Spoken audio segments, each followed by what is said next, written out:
This is Gary Atencio with CNTV, and today we're in Aurora, Colorado. I am here at the Denver Shaolin Kung Fu Tai Chi Institute. Since 2010, they have been teaching the best in traditional Chinese martial arts. I'm here with John and Paul. Guys, thanks so much for joining us here today. Let's start off a little bit about yourself, John. You're basically the instructor, head instructor, manager, I imagine student for life. Share with me a little bit about when this started for you. We're talking about 7+ years you've been studying the arts, be it in the mountains of Colorado, at Red Rocks, or even at the mountains of Wudang in China. You pretty much have done quite a bit in this. Share with me a little bit how this passion got started for you. So I started in martial arts as a teenager. It was just something that I always enjoyed doing. I had friends that did it. I did judo in college, and during that time I came back home to Denver and wanted to try something different. So I came and started doing Kung Fu in 2011. I joined the school here, started learning, and just fell in love with it. Fell in love with the whole philosophy of Shaolin and Tai Chi. And since then, I've taken over the school, doing the teaching for Shaolin and for Tai Chi.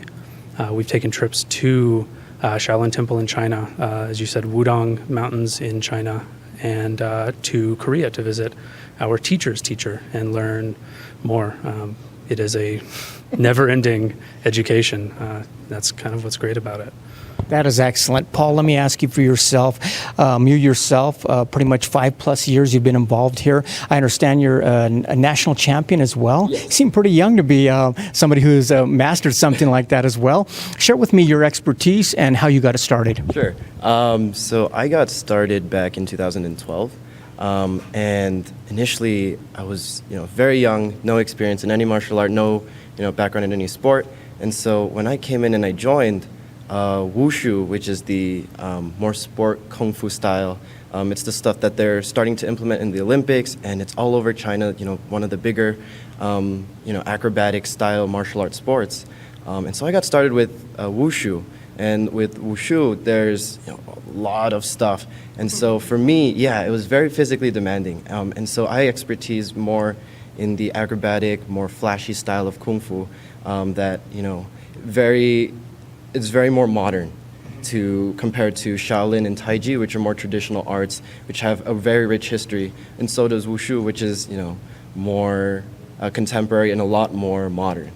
And so that's what I specialize. I've been training with Wushu for about 6 years, Shaolin for about 1.5 years now. Yeah. That's kind of a good balance then, the modern with the traditional. Right. When we're talking about the word traditional, Chinese martial arts, what does that mean? What is traditional? And is that something that you just don't find it every single dojo around here? No, you don't find a lot of traditional Chinese martial arts, even in Colorado. There's a handful of schools outside of Denver that are quite good as well. The traditional versus the more Wushu type, traditional covers a very, very wide range of styles. Things like the popular Ip Man movies with Wing Chun, that's more of a Southern traditional style. They tend to be much more grounded, much more combat-oriented, much more power-based. Things like Wushu, the modern martial arts, they tend to be very acrobatic, very, very beautiful, very difficult physically. If you've watched like a modern, like a Jackie Chan or a Jet Li movie, that's typically more of a Wushu style, where you've got the aerials and you've got the acrobatic movement involved. Can't really say it's soft or it's hard. It's kind of something to look at within itself. I mean, the traditional Chinese martial arts, it's not only physically demanding, but it's mentally demanding as well. It's mental training. Does this make it a good fit, not only for adults, but actually for pretty much children or any age? Yeah, it's we have students from 6 to, I believe our oldest is in their 70s. We tend to focus, depending on their age, on the younger students tend to do more Wushu, so a lot more physical, a lot more acrobatic, very good for helping younger younger kids focus and gain some discipline. The Tai Chi, the complete opposite end of the spectrum, is very slow. It's very deliberate. It's all about controlling your body and your weight. So particularly for older individuals, it can help prevent falls. It can help strengthen legs, knees, and just give you a stronger body. And an old kind of Chinese or traditional philosophy is that if you have a strong body, you can have a strong mind. And that's kind of what keeps us going and keeps us healthy.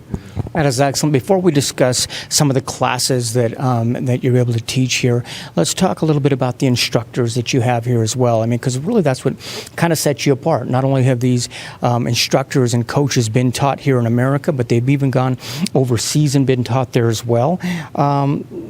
They really have to bring quite a wealth of knowledge collectively, I would imagine, to the students here. Is that something that you pretty much pride yourselves on? Mm-hmm. Yeah, so I think originally when the school opened up, we only had one instructor, Sifu Tony. And so from Sifu Tony, he taught many students. And so when the three of us took over, myself, John, and Chris, the knowledge sort of split up. But I also believe that splitting it up was a very good thing because then it very pinpoints it to that style. So for the Shaolin and Tai Chi, for the Shaolin for Chris, and then for myself, Wushu, the instruction is very more in-depth.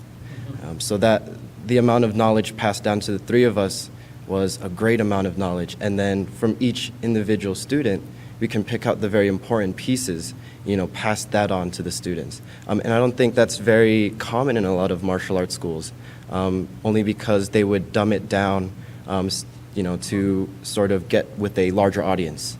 And so that's what separates us as teachers to other martial art instructors. We're very pinpoint, we're very, on the dot with each of our styles. Very focused approach, and we're talking about you can specialize, and so if you're going after something, you can really get that from that instructor. I mean, not only have you guys been learned from across the world, but you also have you've been recognized with some masters that have come here and actually done some training. Tell me how often that happens. Is that something that you like to do throughout the year? Yeah, that's something we absolutely try to do throughout the year.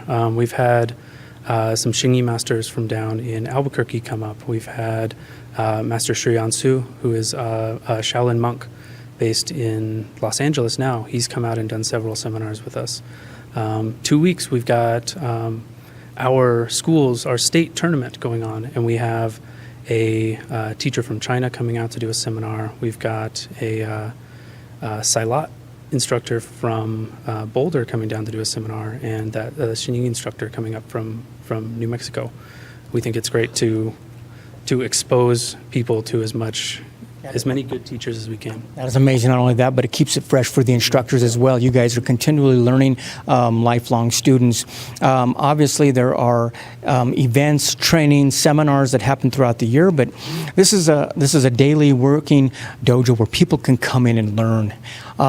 Let's talk about some of those classes. Let's start off first of all with the Shaolin Kung Fu.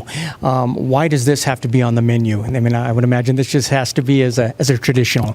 Yeah, so Shaolin is the original Eastern martial art. It is what spread out and became all of the different Kung Fu styles in China and over into Japan and down to Korea. So it is kind of the core of martial arts as most of us think of it. So our training here and at the Shaolin Temple allows us to bring that to Colorado. Pretty amazing. I mean, that's a type of a form of art that has evolved throughout the years. I mean, it's still taught at the Shaolin Temple in China, yet it's being taught here as well. You could almost say that's the birthplace of Asian martial arts. Is it kind of exciting to bring back some of that wealth of knowledge to the students? Yeah, absolutely. It's something that is very close to me and that I love. And so bringing that here and being able to teach that and share that passion with other people is just a very wonderful feeling. I imagine. All of the different classes that you provide, people can get some basically self-defense throughout each one of them. Yet some of them seem to be more popular when it comes to exercise, a form of exercise. One that I see a lot is the Tai Chi.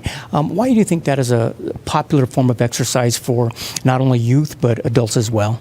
So Tai Chi is the most popular martial art, most practiced martial art in the world. It is hugely popular everywhere, and that is because it's something that doesn't require a high level of fitness to begin learning. You learn control over yourself very, very much, control over your balance and your weight, and that is something that lends itself to people of all ages and all experience levels. Excellent. Let's say we have a parent out there that would love to get their child involved. They're not sure where to start. What is the class that would probably help them the most? The English version of it I see is called Long Fist. Tell me a little bit about that and what takes place in that class. So the English translation is Long Fist. In Chinese, it's called a Changquan. And so Changquan is the main form style, art style of Wushu. And so Wushu, for children, it's one of the better martial arts to practice. Not only because, the child is physically able to perform the feats that Wushu requires, but it's also a very good introductory martial art to Kung Fu, Shaolin, Tai Chi, all of it. Only because Wushu sort of has all of the original Kung Fu styles already blended in. So, when the Chinese were creating Wushu, they kept in mind all of the different styles, northern, southern, any random, styles that were there, family styles, and they mixed it all into Changquan. And so you'll see variations of each, Changquan form, mixed in from different Kung Fu art styles. And so that's very good for children, and it's a good way because they don't know too much about martial arts. They're just like, martial arts is kicking, punching, and that's it, right? And Wushu sort of introduces those concepts to them, while also being a very interesting art. It still has the flashy stuff. It still has the traditional grounded techniques, and it's a very good, very balanced overall Kung Fu style.